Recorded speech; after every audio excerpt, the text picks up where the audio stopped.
the 1960s is so far away.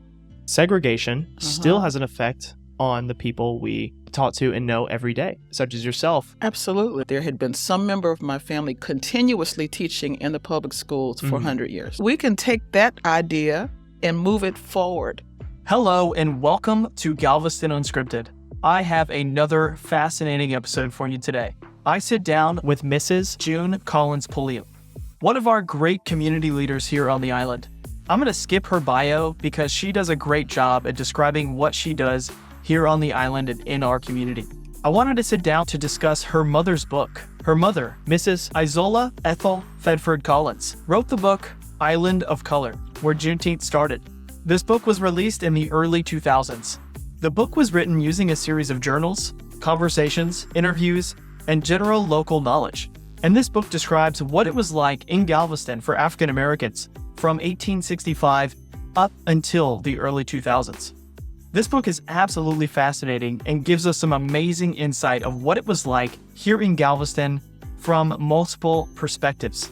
I'm going to be leaving a link in the description for this book, so be sure to check it out. If this is your first time listening to Galveston Unscripted, be sure to check us out on Spotify, Apple, and anywhere you find podcasts. We are also on YouTube, Facebook, Instagram, TikTok, you name it. Hop on over to those platforms and join us while we explore this island's fascinating history. I hope you enjoyed this conversation. Welcome to Galveston Unscripted. June, thank you so much for joining me today on Galveston Unscripted. I really appreciate you coming in. So many people have told me about you and your mother's book and your family and just the amazing efforts they have put forth on this island and elsewhere to really make this a better place to live for everyone. I had to get you in here. To tell you a little bit about this book, Island of Color, where Juneteenth started, that my mother wrote.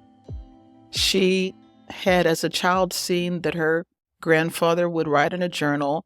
And then when she was grown, she found this journal again and found that it had an amazing wealth of information about African American life in Galveston, going all the way back to 1865. And so she was able to cull from that information that she could write for this book. It has various categories that her grandfather had chosen to divide it into, about Black businesses and churches and schools and entertainment and much more. So she used that format. She interviewed many people and included her own information and published this book in the early 2000s, around 2001, 2002. My sister, who had gotten her degree in journalism from University of Texas, edited, and Cheryl Collins Creighton is her name. Yes, so that she published it and was able to begin sharing it with people for the next several years until she passed in 2017. So now at this point, my brother Roy Collins III, my sister, who I've already mentioned, and myself are trying to continue sharing it with people whenever people express interest. Could you tell us a little bit about yourself and what you're up to these days and what you got going on? I guess just to start, people like to let people know when they're BOI. I am one. Fourth generation here on the island. Fifth, if you go talk to those who have been on the island. The fifth generation wasn't born here, but came here as soon as they could. So my family on my mother's side goes back to 1865. So we've got deep roots on this island and have been building literally and figuratively since then. Literally because some of my predecessors were carpenters who built homes for some of the first recently emancipated persons coming to Galveston, but also figuratively in that I come from a long line of educators. On my father's side, too, because they have been here since the 1880s. Oh, wow. Anyway, that is that part in a nutshell. And then as for myself, again, grew up here in Galveston, educated in the public schools. In fact, I was among the very few who integrated Rosenberg Elementary School in 1961 as a first grader. Wow. That was the first year that there was integration, and it was only for first graders. They did not integrate the whole school system. And then, came through the school systems, very active in different leadership roles and things. Went on and got my first degree in music therapy. So I spent the first half of my adult life as a full-time board-certified music therapist, working in a variety of settings, but especially inpatient and outpatient psychiatric settings. Also got my master's in psychology, behavioral sciences. And in more recent years, without going on and on through my entire adult life, I want to hear it all. I want to hear everything. In more recent years, I have been primarily in terms of my job, executive director of Fanfare Lutheran Music Academy, which is an after-school and summertime program for children in music, but also art and dance. So currently, I am chairing the City of Galveston's Family, Children, and Youth Board. These are all volunteer things I'm talking about. Oh, yes, now. ma'am. I'm also the executive director of the Galveston Heritage Chorale, which was founded and directed by my mother in 1992. So we're now in 31st year. We've kept it going since she passed 5.5 years ago. I am on the board of the Galveston Symphony Orchestra, immediate past president of that board. I'm also on the board of directors for the Neocultural Center, which has been doing all kinds of wonderful things, including collaborating with the installation a couple years ago of the Juneteenth mural and many more things currently. I'm on the design team of a collaborative called The Future Is Us, which you may be familiar with. And I'm also an online worship host at my church, the Fellowship of Texas City. Really? Yes. Okay. Did that start before COVID? No, that started, the summer, July of 2020. They were looking for people. I had been teaching Sunday school and the church was closed, so I couldn't do that. And I heard they were looking for online worship hosts, so I started doing that. So now the church is open, but there's still both. There's online as well as in-person services. So I do that every Sunday too. That's great. That's great. I always wonder how that's going to continue, how COVID changed everything and how we move forward with technology and everything. All of us humans on the earth now have an expanded opportunity to reach people in doing what we do, So I know that my church and every church is reaching people that way as a result of our understanding now the technology that was already there, but that most of us weren't using. Wow. That's really great. Yeah. So to go back, I do want to ask you a question about integration. So integrating when you were in first grade, I'm going to ask some stupid questions here, but I think it's important to ask. They're not stupid questions. My parents told me that when I was 6 years old. There's no such thing as a stupid question. So go ahead. Thank you. Why just first grade? That's not a stupid question, but it's one I don't have the answer to because I was only 6 and no one ever told me why. But I can speculate. Okay. I can speculate. As you probably know, the Brown versus Board of Education was in 1954, which is coincidentally the year I was born. But very few school districts across the South or the country, period, integrated in the 50s. They waited until they had to with the various civil rights movement and acts in the 60s. My speculation, and that's all this, is that it was thought that it would be easier to more gradually introduce integration. I do know that after that first year, 1961, the next year, it was first and second graders. Okay. So those of us who were already there continued, and then they allowed those behind us. And they did that for 4 years. Then they opened up the integration access across the school district. It was a few more years later before they closed Central High School to where there was no longer a choice. I believe that was 1968, if I'm not mistaken. But prior to that, the choice to have the access, I think, took place across the district in around 1964 approximately. Okay. So I don't know the powers that be, what the reasoning was. That's what I imagine. Maybe more of a phase in rather than throwing high school students all together, which could be, yeah. Interesting. I just think it's important to highlight the fact that young people, I think they think of the 1960s is far away. It was so far away. Segregation still has an effect on the people we taught to and know every day, such as yourself. Absolutely. And I think that's very important to highlight. And the thing is, one of the things I've thought about is that if I had been born just 2 or 3 months earlier than I was, because Galveston had, and I imagine still does, a rule that you have to be 6 years old by September 1st or whatever to be in the first grade. I happen to have a late September birthday. Gotcha. If I had been born just a month or two earlier, I would have already been in first grade and would not have been with this group that started at that point. So I have people who are very close to my age, just a grade ahead of me, who did not experience integration in Galveston until later. And that has a different impact. Both experiences have their pros and cons, but it has a different impact. How was it growing up in Galveston for you? What was your honest, open experience growing up in Galveston? I was blessed to have 2 amazing parents who were from here also. Evidently, Yes. right? I had a very good childhood, and I attribute that mostly to them. I again, when I go back and look in history, I think, what was happening that they were probably shielding me from as a child, which is good parenting.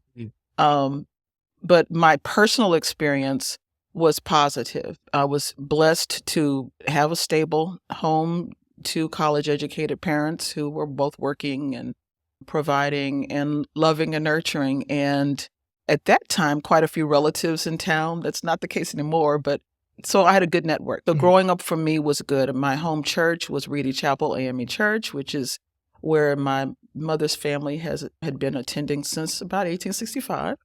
What a history. What a history. What a history.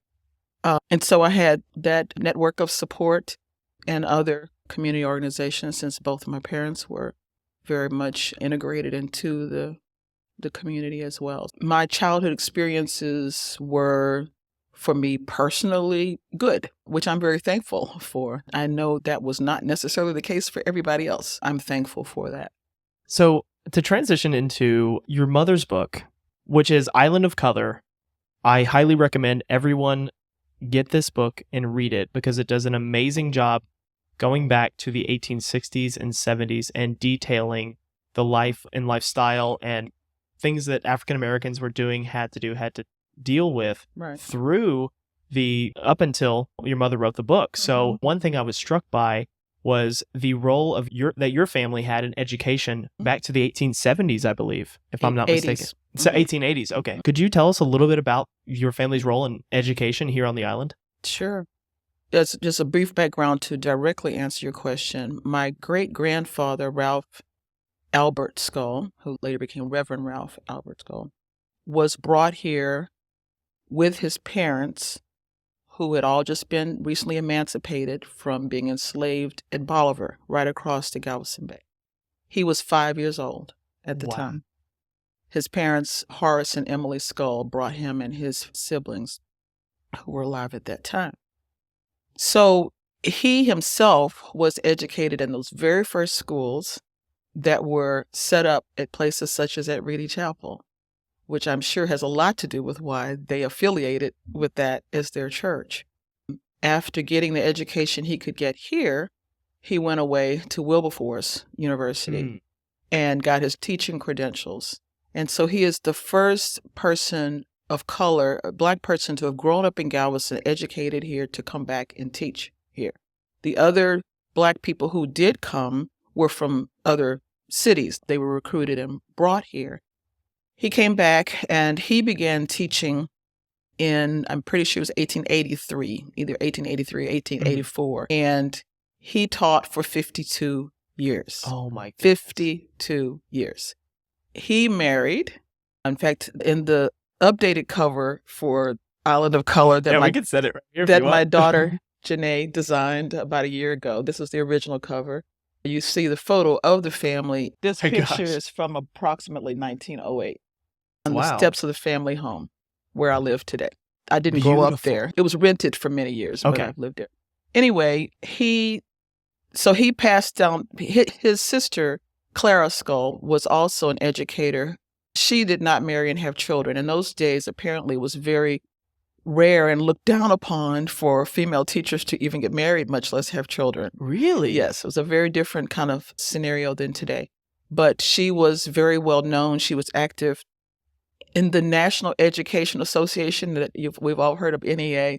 I've seen a record of her being listed as, I think, one of only like 12 people from the state of Texas in the late 1800s that she was a member of that. Anyway, so she was the other educator of that generation. Then his daughter, Viola Skull, who married and became Viola Skull Fedford, was my grandmother. She went, after graduating from Central High School that had been established in the 1880s, she graduated and went to Prairie View A&M and got her teaching degree. And then she also taught for 52 years. Her two daughters were my aunt, Florence Fedford Henderson, married name, and my mother, Izola Fedford Collins. They both became teachers as well. My aunt was, let me back up I don't know what specific subject my great-grandfather taught, but I know that probably a variety of things. My grandmother was an high school English teacher. Mm-hmm. My mother was a music teacher right here in Galveston, all of these. And my aunt was a math teacher. They both taught other districts as well, but did most of their career here. So by the time they retired, which was in 1984, there had been some member of my family continuously teaching in the public schools for 100 years. Oh my goodness gracious. So the education legacy did not stop there. It's just that it left Galveston. The education legacy has never stopped. We just don't currently have anyone teaching the public schools. But if you include the fact that I am a music educator in an after-school and private lessons degree, you could say it's still continuing here in Galveston. I think it's important. And I think it's only natural to, come here to Galveston, start it, and then grow from it, and then move upwards, right? I love that. Without keeping you here all day, because I swear I could keep you here all day and talk to you. But a few things that struck me about this book was really, I guess, these would be your great-grandfather's foresight to write down all of his experiences in his diary, and almost every day he would write and talk to your mother about a lot of these things. And that's where a lot of the information in this book comes from. Precisely. So to preserve and pass along the experiences, because it's almost like he knew how important that time period was. Yes, I have often thought, wow, if he hadn't done that. Apparently no one else did. When my mother wrote this book, no one had ever written a history of African Americans in Galveston, because I presume there wasn't all in one place that much information. Many people, such as Sam Collins, have done an excellent job of unearthing things in various sources to add to the knowledge. But yes, my great-grandfather did keep this journal, and he was able to record things that he knew from his childhood in 1865, which is why this information goes back to 1865, because he was here. Now, he was not writing it down when he was a child, but he was certainly remembering. And the thing that was so fascinating from my mother, she remembered him writing it when she was a child, but when she found it long after he had passed, one of the things that was striking to her is not just that he wrote things randomly, but he had sections, and you can see a copy of his journal in the archives at the Rosenberg Library upstairs on the 4th floor. He wrote it in sections. So it's like you see a section about all the Black businesses, and then you see a section about all the Black churches, and then you see a section about all the Black schools, and on and on. So she was naturally, not only did that make that easy for her research to learn about things before she was born in 1929, but it gave her the idea of how to organize her book. And that's how she chose to organize her book as well.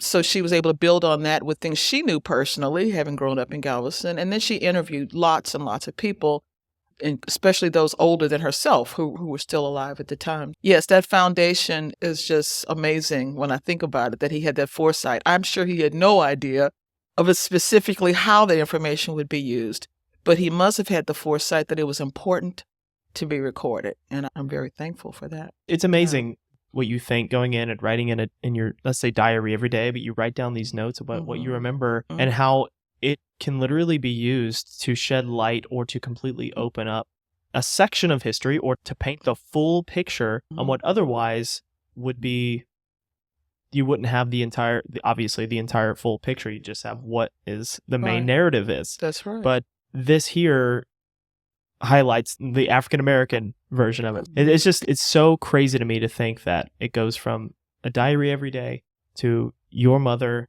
writing this down, and then what you will do in the future, adding additional chapters to this book to expand upon that, which I assume that's what you plan on doing, right? I do not have plans to write at this point, but I certainly have taken on the legacy handed to me that I never thought was going to, of sharing. My mother passed 5.5 years ago. Prior to that, there was interest. She would do talks occasionally on her book and book signings and et cetera. But within the last couple of years in particular, there has been such a great interest. And as the only one of her offspring who currently lives in Galveston, it's been like, okay, I guess I'm doing this now. I feel like it has been something a mantle that I needed to take on, because with people having the interest to spread the word, I know nothing would make her happier. My mother never wrote this book with the intention of, oh, I want to be an author, or, oh, I want to make money. She wrote it with the idea of, I want people to know. And she would speak to audiences large and small, just trying to spread their word. So I know she would be very pleased to know that I've now been interviewed by local, regional, and a couple of national outlets to where there's more people hearing about this. Absolutely. Just so that the history is known, that it is no longer obscured from view. What are some of the most, when you read this book or you talk about this book on national platforms, what are some of the things that make you most proud of yourself, your family, your mother, your great-grandfather, your whole entire family? What are some of the things that make you most proud when you look back? I don't think a whole lot about being proud of myself. None of us chooses what family to be born into. I can't take any credit for any of that, but I am certainly thankful that despite what must have been all kinds of adversities, that they were able to overcome. One of the songs of the civil rights movement was "We Shall Overcome," one of the most famous, probably the most favorite song of the whole civil rights movement.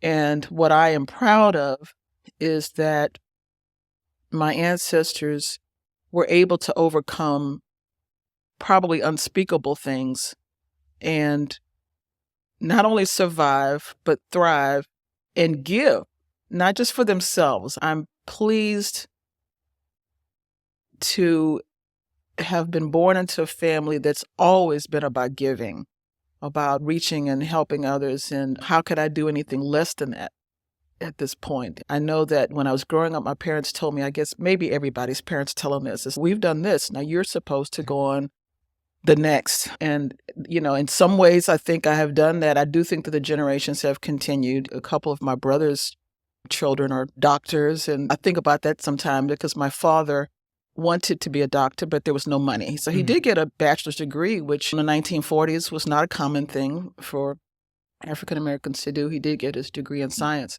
But so, and that's, the generations have gone very much forward in that sense. But I think that it's also about continuing to make a difference in your community and not just for yourself. That would be a total waste. And so I guess I'm proud of the fact that my family has done its best to give and make the community better through the years. One thing that your mother opened with in this book is that the way she wrote the book was more as not looking at it like a book, but looking at it like she's writing music and telling the story through music. Yes. And that's what struck me.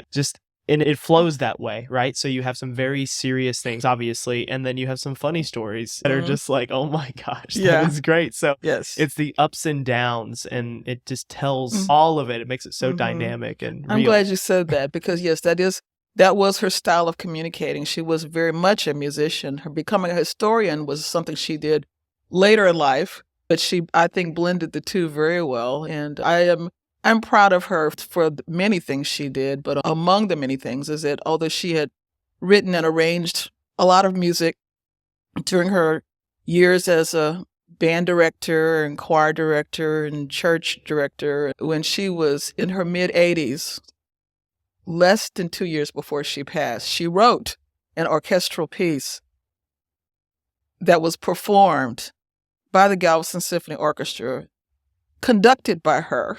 And she was the first Galvestonian to ever have their music performed by the Galveston Symphony Orchestra of any, not white, black, old, young, the first one, period. And I'm very proud of her that at that age, she was still going strong. And she was writing a play when she passed that she never got a chance to produce. Yes, she was someone who was always in that creative musical mode, but a fighter for Galveston children, the Black people in Galveston, poor people in Galveston, being on the school board for 9 years, etc. So she was all about all of that. One thing I wanted to ask you about was your mother mentions that acquiring property was difficult, but maintaining and owning the property was almost impossible, mainly because you had all these outside forces essentially taking away or trying to take away this property from African Americans in Galveston. Right. Could you elaborate a little bit on that? I can elaborate some Okay. on that. I know that when my mother, particularly when she spoke about Robert McGuire, whose daughter was Jessie McGuire Dent, having owned what she described as lots and lots of property near the seawall and about 26th to 28th Street, somewhere in there. He owned a bathhouse, as she described it. I know that with his property and that of many other Black people in Galveston, there seems to have been, in some cases, descriptions of land that was sold, but where it's like you don't get a sense that it was willfully sold. You don't necessarily have a record of someone literally, blatantly, overtly stealing the land from people, but there are so many different ways that seem to have happened, which is the reason why in that particular case, with her knowing about Mr. Dent's property and her having been taught by his daughter, Jessie McGuire Dent, Latin when she was in high school, and Mrs. Jessie McGuire Dent and her mother having been such good friends that Mrs. Dent was a bridesmaid in her parents, my grandparents' wedding. She knew about this personally, and it was important to her, which is why she campaigned vigorously for the city council to eventually name the recreation center, the McGuire Dent Recreation Center, as it is named today. It had prior to that been just the Menard Park Recreation Center. And we know, of course, that Menard was the founder of Galveston, but he was also a slave-owning founder of Galveston, even though this was land that park was named after that was African-American owned, and it was important. More beyond that, I don't know other specific stories, but I do know that, historically across the South, not just Galveston, rules that have been waived or bent for other people, for people of color have been, well, no, this was due, so sorry, you've lost this land. People have lost much land unfairly. It is of concern to me today that Black land ownership in Galveston is less now than when I was growing up. There are many homes that you can drive by right now that I remember Black families living in that are now short-term rentals owned by white people. Many. Some way beyond the island. Yeah. So it's not even community owned, which would almost be, okay, well, that would make sense, right? In the grand scheme, but it's now these people own management companies from thousands of miles away sometimes. And so the sense of neighborhood is gradually being eroded, of people connecting to others and their neighbors, because if most of your neighbors are just folks who are coming in on a weekend, et cetera, it's a very different thing, and a sense of ownership and pride in that neighborhood. So I'm not saying that in every case Black families have not just chosen to sell their property. Of course, that happens as well. But I'm just saying that there are many instances where people would have held on if there had been a little leniency in things like exorbitant taxes and et cetera, especially when it is known that lenience is often extended to people who are not of color in those same situations where somehow people are looking the other way while their property taxes are not being paid, et cetera. That lack of equity continues to this day. If you had a room full of 100 extremely diverse kids, let's say between 15 and 18, what is one thing that you want them, when you're done speaking to them, what is one thing you want them to leave the room with? Well, if they were Galvestonian kids, I would especially want them to know that they live in and come from a place of great importance, that therefore they should be proud to be able to say, I'm from Galveston. I live in Galveston. Let me tell you about the wonderful things that people have done in this city, white and Black, that they should know that. If they are not from here, they still need to know, because so much of Galveston's history is American history. It is. It is American history. And so in order for 15 through 18-year-olds across the country, especially when you consider that those 18-year-olds will be able to vote, they need to know what has happened here, what is happening as well, not just looking in the past, but a current look as well. Because I think it would help their understanding of why are things like this now? Why do people act this way in various city, county, state, and national governments? Why is this? What is the background? What led up to this? And knowing those things, I think, would help those teenagers to hopefully chart out a different course and not just repeat the mistakes of the history, but rather to build on the successes and the innovations of history and to go, they did that before. Look what we can do. Look, we can take that idea and move it forward. But if they don't know, that's a lot harder to do. It's harder when you have to go figure things out for yourself rather than someone just openly sharing with you the good and the bad and the ugly, because 15 through 18-year-olds would be able to hear and comprehend a lot of that. That was great. I can see why your entire family has been educators, because that basically the representative of what you just said. That's amazing. June, thank you so much for everything we've talked about today. I really appreciate you being here. Is there anything else you would like to talk about that I may have not asked you or haven't covered, or anything you want to say? Oh, the only thing that comes to my mind is that since my mother wrote the book, a lot of the time my dad gets left out of being people asking. And there's a great legacy there as well. My father's folks who came to Galveston, many of the women were seamstresses and many of the men were cigar makers, which I've always thought is pretty interesting, and set up business here in Galveston. His mother, Marguerite Collins, of course, I remember the best because most of the others, unfortunately, were gone by the time my grandfather, Roy Collins Sr., died when I was just 4 or 5 years old, so I don't remember him as well. However, I can tell you that he served in the Army in World War I. He was a postal carrier here in Galveston until he passed. And my grandmother, as a seamstress, made dresses for white and black people in Galveston. That's how good she was. She was known across the city. And my dad, after getting his science degree, did some pretty cool things too. He's very active in the community. A member of Holy Rosary Catholic Church, a member of Alpha Phi Alpha fraternity. He was an Army veteran himself, served during the Korean conflict, and was commander of one of the American Legion posts here in town. Worked for what was then called Texas Employment Commission. It's now Texas Workforce Commission. Was second in charge of that whole facility here in Galveston. I like to give my dad a shout out too. He was a great dad. Amazing lineage you have. So your family was here during the 1900 storm. Yes. Do you have any stories about that? Yes. Let's hear it. The one that I know most clearly is the one that my grandmother, Viola, who's pictured here on the lower right, she was 12. And she lived in a house located at the same spot where this house was built, because that house was destroyed. She says that when they looked out, because the house is just a block away from where the seawall is now, she said they saw a gigantic wave coming. The way she describes it, it reminds me of very much of a tsunami, the way she described it, because she said it was huge and they just saw it coming.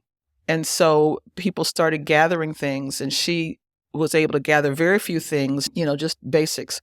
And some friend of theirs came by with a truck with an open bed on the back of it, and they just basically jumped on the trunk with others who were fleeing and went to stay at the Galveston courthouse. And that is how they survived. I don't know of any members of my family who died in the storm, which is an amazing thing, considered that a minimum of 6,000 or more people were killed. My father's side, I don't have any specific stories, but I know they had been here for 20 years too. So they had also survived it. One of my aunts on my mother's side, Annie McCullough, has been recorded, and this is something that's been, I think, on NPR and a few other things. When my mother used to give interviews, there's a recording of her telling the story. No tongue can tell it? That no tongue can tell it. Yes. Oh my gosh. That was Annie McCullough, my aunt. And she has lots of stories that she tells about what her experience was firsthand that were recorded, and all kinds of things that you can listen to. But one thing that strikes me about that oral history that she gave was that the one thing she says was, nobody wants to hear that. And everyone says, yes, talk about it. Talk about it. We need to hear these stories. Many longtime Galveston families will tell you that their parents and stuff didn't want to talk about it. I imagine you've heard this before. They didn't want to talk about it. It was like, we've got to move on. And so she was reluctant. But my mother is the one who was recording her on a little cassette tape in the early 1970s, if I recall. Because I think that's when my mother first was getting the seeds of an idea of maybe, but anyway. So she has all kinds of stories that she saw firsthand, bodies floating in the water and all kinds of stuff. June, thank you so much for joining me today. I really appreciate it. We got to get you out of here. Thank you for talking about your mother's book, and you have an amazing lineage here on the island. Thanks for inviting me. I hope you enjoyed this episode with June Collins Pulliam. If this is your first time listening to Galveston Unscripted, be sure to check us out on Spotify, Apple, and anywhere you find podcasts. We are also on YouTube, Facebook, Instagram, TikTok, you name it. Hop on over to those platforms and join us while we explore this island's fascinating history. Whether you're listening or watching, be sure to like and subscribe wherever you find us. Thanks for joining us on Galveston Unscripted. See you next time.